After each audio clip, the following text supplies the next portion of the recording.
নবী করিম সাল্লাল্লাহু আলাইহি সাল্লাম সম্পর্কে আম্মা আয়েশা বলেছেন, কানা ইয়াজতাহিদু ফীহি মা লা ইয়াজতাহিদু ফী গায়রি। রমজানের শেষ 10 দিনে আসলে নবী সাল্লাল্লাহু আলাইহি সাল্লাম ইবাদতের জন্য এত চেষ্টা করতেন, এত মেহনত করতেন, এত সাধনা করতেন, তার জীবনে অন্য কোন সময় ইবাদতের জন্য এত সাধনা করতেন না, শেষ 10 দিন ইবাদতের জন্য যেরকম সাধনা করতেন।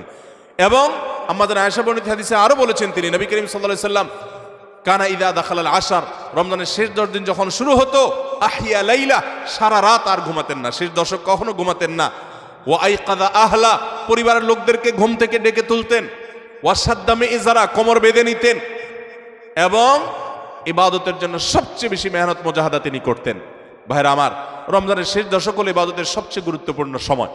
আমাদের বেশিরভাগ মানুষ ঈদের কেনাকাটায় আমরা ব্যস্ত হয়ে পড়ে, শহরের মানুষ গ্রামে যাওয়া ব্যস্ত হয়ে পড়ে, গ্রামের মানুষ শহরের মানুষকে ওয়েলকাম করার জন্য ব্যস্ত হয়ে পড়ে।